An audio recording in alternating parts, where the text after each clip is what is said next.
été grâce et lumière et beauté. Et beauté, et beauté.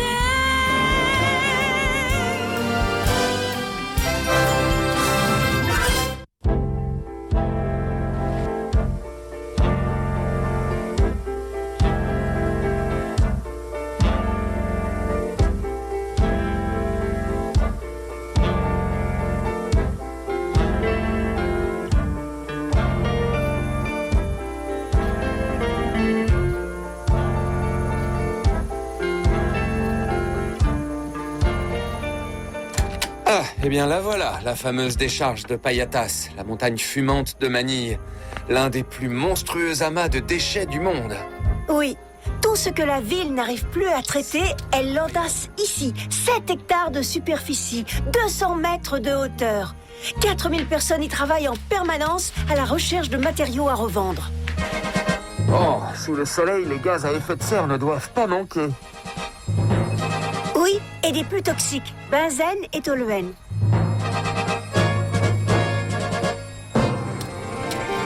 Ça n'empêche pas que chaque jour, des dizaines de pauvres paysans chassés par la misère viennent grossir le nombre de ces travailleurs.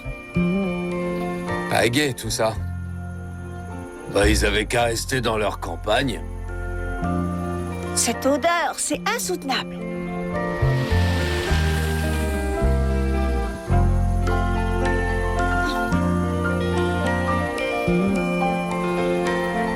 C'est vrai, ça sent vraiment pas bon.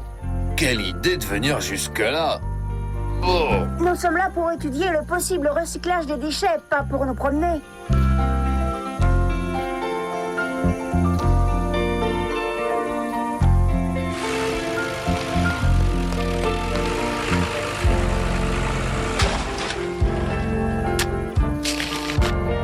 Mais comment font ces pauvres gens pour supporter une telle odeur ? Il faut croire qu'ils y sont habitués.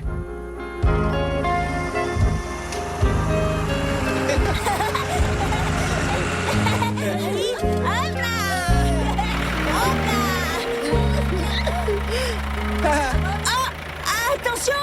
Attention! Ah!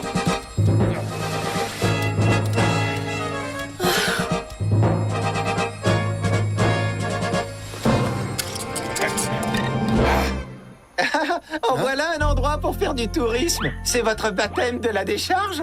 Je m'appelle Thomas. Vous avez eu de la chance. Les camions sont dangereux ici.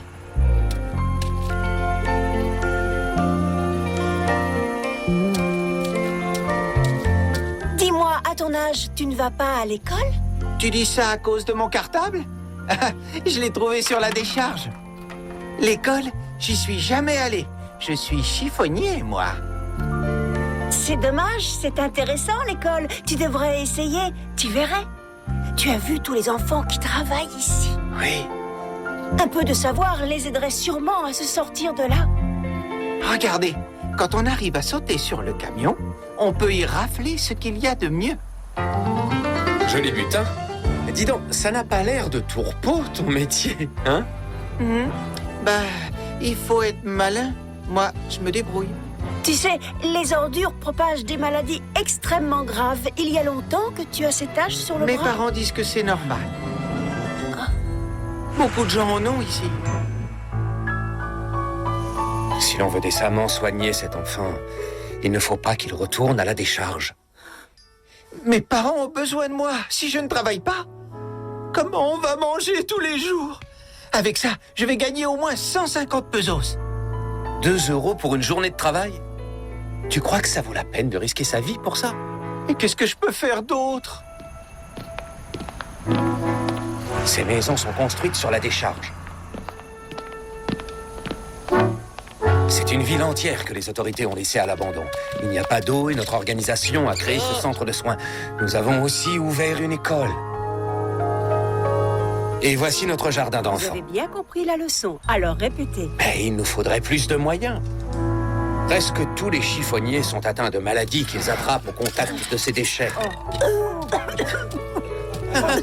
Sans parler des maladies pulmonaires, dues aux émanations de gaz. Docteur, venez vite! Ma petite fille a glissé là-haut. Elle s'est peut-être cassé la jambe. Elle a mal. Venez vite. Calmez-vous, calmez-vous. J'arrive. Ça n'est peut-être rien.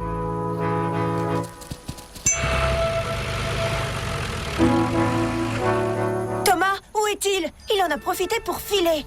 Ah, regarde. Qui veut répondre? À l'école, on ne reste pas debout, on s'assoit. Si l'école l'intéresse, il est sauvé. Si tous les enfants de la montagne fumante pouvaient aller à l'école, ils échapperaient peut-être à cette misère. En attendant, il faut clamer bien fort que tout cela n'est pas tolérable. Bien sûr qu'on va le clamer.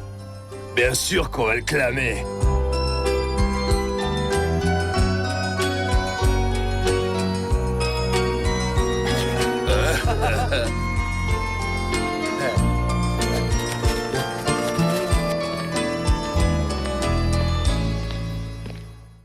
La situation que vous me décrivez n'est pas propre aux Philippines et à Manille. Des décharges semblables continuent à exister dans beaucoup de pays pauvres, et les pays riches ne sont pas épargnés non plus. Je me demande ce que Psy et Pierrot auront découvert en Inde. Il y a là un trafic de déchets électroniques, je crains donc le pire.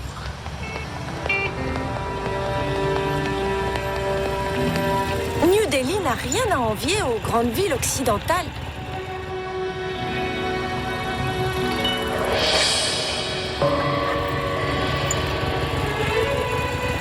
En revanche, le quartier du recyclage est nettement moins chic.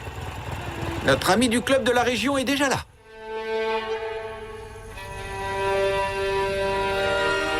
Tout ce quartier est rempli d'ateliers de recyclage d'ordinateurs qui nous arrivent de tous les pays. Et ils démontent les ordinateurs à main nue, sans masque de protection.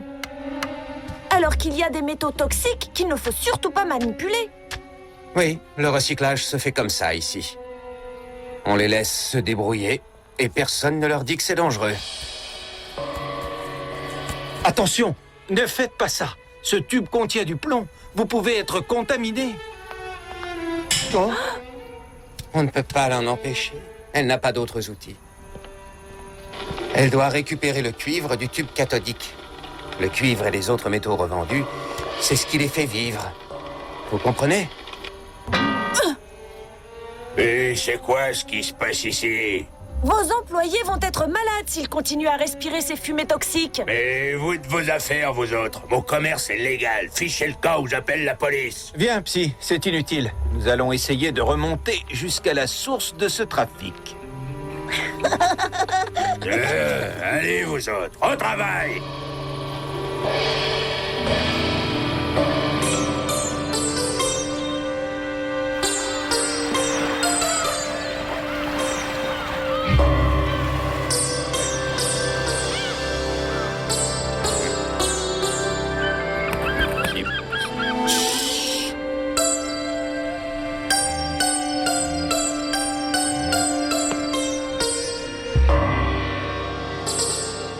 Et voilà votre autorisation pour les ordinateurs.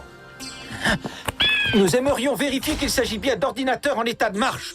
De quoi tu te mêles? J'ai une autorisation signée par le responsable des douanes.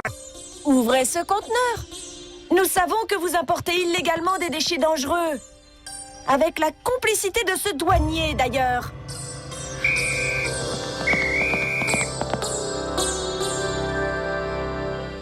Que se passe-t-il? Nous sommes les héritiers de la planète. Vous violez la convention de Bâle qui interdit l'exportation des déchets.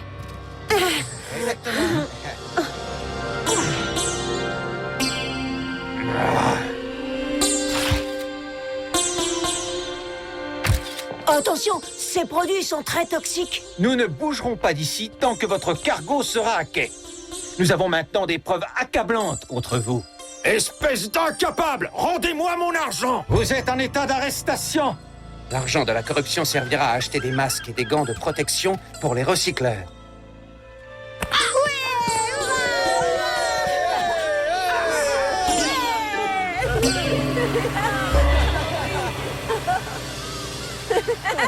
Bravo, les enfants! Il n'y a pas de petite victoire. Et ce que vous nous comptez arrive tous les jours dans les pays pauvres. Des déchets, oui, mais chez les autres. Ce sont les fabricants qui sont responsables.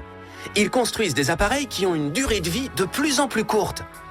Il y aura bientôt plus de 500 millions d'ordinateurs et autant de téléphones portables hors d'usage dans le monde. C'est vrai que le flot des déchets devient incontrôlable. Chacun de nos grands pays produit chaque année une montagne de déchets industriels, agricoles et ménagers aussi haute que le Mont Blanc.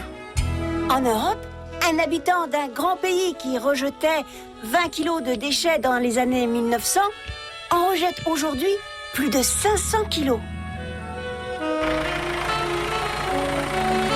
L'Américain du Nord détient le record mondial avec 900 kilos de déchets par an.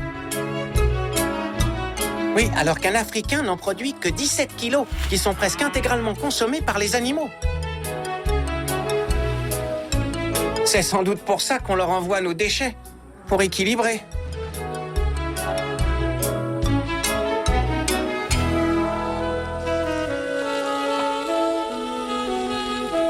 Quand on pense que nos ancêtres, enfin ceux de la préhistoire, n'avaient qu'à quitter leur grotte quand elle était encombrée de déchets, aujourd'hui, la fuite n'est plus possible.